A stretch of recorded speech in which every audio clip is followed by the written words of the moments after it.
Hello, friends, and welcome back to Malicious Compliance Stories. I knew if I waited patiently, there'd be a post about a Karen finally getting their butt kicked. But not to the extent where she really gets taken down by an actual MMA fighter. That was indeed priceless. I hope you win your case, OP. But before we begin, best way to support our channel is to leave comments, like, and subscribe with the turned on bell so you don't miss the new video every single day. Here we go. My first encounter with entitled Karen. This happened a couple of years ago at the nearby supermarket. Cast. GF equals my girlfriend, me equals me, Karen equals the entitled lady. I was doing groceries with my girlfriend. It was close to closing time, and there was only a few other customers. I was in the milk/cream, etc. aisle looking for milk, but suddenly I feel somebody grab my arm. I assumed that it was my girlfriend and turned around smiling, but there was a over 50-year-old lady, and she was very angry. I asked her, yes, and she started immediately screaming at my face. Karen, why didn't you answer me when I asked you to help me? Me, well, I didn't hear you, and I don't work here, so I was a little pissed because of her attitude and because I'm fully tattooed, face, neck, whole body, etc., and didn't have any kind of clothes, signs that I was working there, and she still thinks that I work there. Karen, just help me right now, or do you want me to talk to your manager? Me, feel free to talk manager. I don't work here, so I don't have to help you. If you have asked just nicely, I would help you, but with that attitude, I'm not going to help you. Karen, well, I don't care if you don't work here. You have to respect elderly people if they ask you to help. Me, yes, I will help elderly people if they ask for help, but I don't have to help rude people like you when you have attitude like spoiled brat and think that you are entitled something because you are elderly, and besides, you are about 50-year-old. You are not elderly, and respect is earned and not default. I then turn around and see my girlfriend coming up, bringing juice, and began walking towards her. And then this effing Karen grabbed girlfriend by the arm and started screaming to her that, you have to teach your man manners. Girlfriend pulled her hand and says, touch me again and I'll break your arm. My girlfriend's a pretty good MMA fighter, one of the fighters that represent their club in events, fights, etc. Karen was so effing pissed, me and my girlfriend just turned away and continued shopping. But Karen thinks that she was not done. Karen hits girlfriend straight to the back of the head. I was so shocked and started to yell to Karen, what the F is wrong with you? But then I see that girlfriend has this face around her, face that says, I'm going to effing kill you. Girlfriend turned around and kicks Karen to the legs. Karen fell to the ground and yelped like a dog with some sobbing and started to scream, this girl assaulted me. Call the police. Girlfriend is not done yet. She jumps top of Karen and begins to do arm lock. Karen squeezes for the pain and girlfriend yelled to her face, I warned you not to effing touch me or I break your arm. Now it's too late for that. Karen start to beg that, please let go. I'm so sorry, blah, blah. Girlfriend frees her and says that now you go away that way and never speak or touch me again. I thought it was over. I was wrong. Karen called police and she claims that girlfriend attacked her without no reason. Police came and because of my look, they first told me to put hands behind my back and put handcuffs, search me and girlfriend, etc. I was pissed for the situation and Karen was smiling. Then the police started to question us as to what had happened. We told the truth and said that you can watch the cameras if you don't believe us. Police asked for the manager to check the cameras.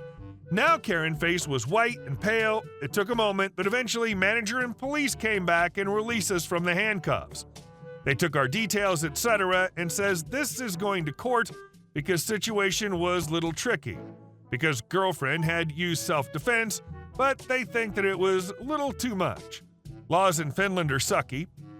Here was one situation where some junkies robbed somebody's shop, and when the guy releases footage from the robbers, he was sued because it's illegal to release footage of person without the person permission, and the guy loses the court and was obligated to pay for the robbers. Karen was arrested and gets to jail. So here we are waiting for court. We hired a lawyer and she's 99% sure that we're going to win because girlfriend only kicks Karen to the legs to put her down and then did the arm lock to calm the situation. Girlfriend is, though, a little shocked because this is her first time that she had to use her skills to self-defense on real situation, but she's also proud of herself that she handled the situation pretty well.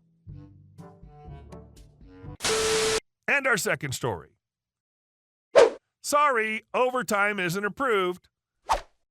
So this story dates back to when I was 20. I happened to work at Mr. Walton's club, and my store manager was kind of a jerk to me, so I didn't enjoy the job and really was only there because I happened to work a night shift of 6 a.m. to 2:30 p.m. Monday through Friday, 30 minutes unpaid lunch. To be honest, it was my first non-third shift job, and I really liked what I did because it was easy, and I got away with pretty much doing nothing. I was part of the maintenance crew that would help by cleaning things, helping where needed, handling spills, etc. For those of you who don't know, the Walton companies do not like overtime at all. At all. I've been pulled into the office for getting 3 to 7 minutes of overtime 4 weeks in a row.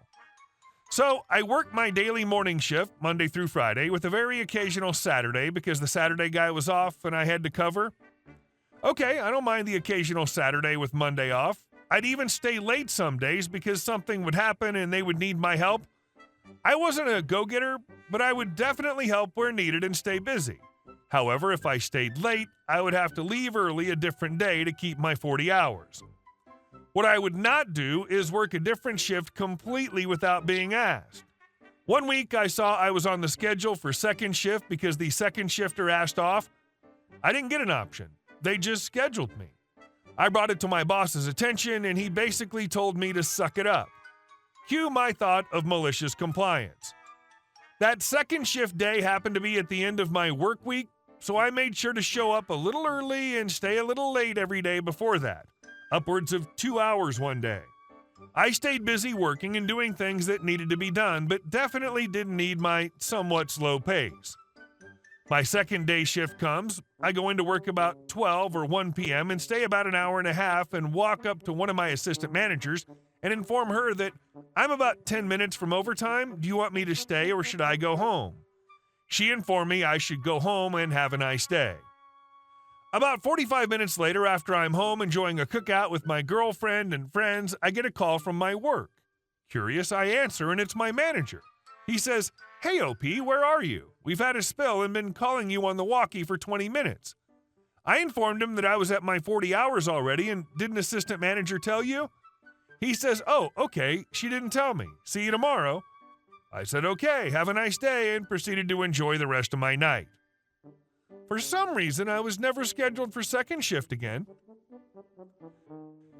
I think that's a great example of you made the rules and I followed the rules.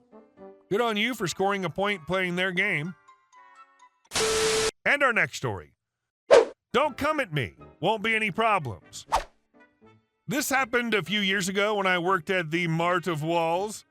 I'd already been established there for a little over a year now, so most of my wardrobe was navy blue shirts and khaki pants. I went into a Walmart I didn't work at. I was on vacation out of state to grab some summer gear stuff, mainly charcoal, starter fluids, s'more stuff, that kind of thing. This older lady basically was following me from aisle to aisle, just huffing away but not really saying anything. Finally, I get to the international foods aisle, which has my favorite thing in the world, Pocky. They had one box of the cookies and cream flavor left, so I grabbed it and put it in my cart. "Why don't you save that box for actual customers instead of doing shopping on the job?" I hear from behind me. "Excuse me?" I reply, not really sure why she's coming at me. "You heard me. Get back to work, you lazy bum, and stop shopping and goofing around on the clock. I know the manager really well. I can call him over and have you fired for goofing off." I should have addressed it there that I didn't work there, but being as I'm one to try to walk away from a fight rather than escalate one, I dismissed it and went to turn around to go the opposite way. Well, she got mad about this and took her cane to hit my cart to make a really loud noise, then started screaming bloody murder. "He hit me with this cart. I want him fired, and I'm going to sue the store." A manager came running as a couple of people in the aisle actually backed me up, saying what she did. The store manager ran up to me and was like, "Do you even work in this store?" "No, sir. I work in South Carolina." "Get up, Evelyn," he said, turning to the lady. "He doesn't even work in this state. In fact, I thought we banned you a few months ago for this same reason. But I just wanted him to get back to work, she said. He doesn't even work here. Get out of my store, the manager said as a couple of AP officers came up and escorted her out. He gave me his manager's discount on top of my 10% discount for being a Walmart associate, bringing my stuff 35% off everything. Did that lady return? I don't know. But I did end up buying some more non-work clothing so I could avoid that in the future. Wait. She actually did know the manager? I don't know what to think anymore. My worldview is shattered. And our last story. Crazy HOA and 150-foot radio antenna. In 2015, my dad bought a house with an HOA. I suppose he never dealt with one before, but he's 50 now, and he is. My dad's a patriotic fella, loves his country and the people in it. I don't ever remember having a home as a kid that didn't have a flagpole in the front yard, generally with flowers planted around it and a big spotlight, so it wouldn't have to be taken down at night or the rain. This house would be no different. Evidently, the HOA had a problem with it.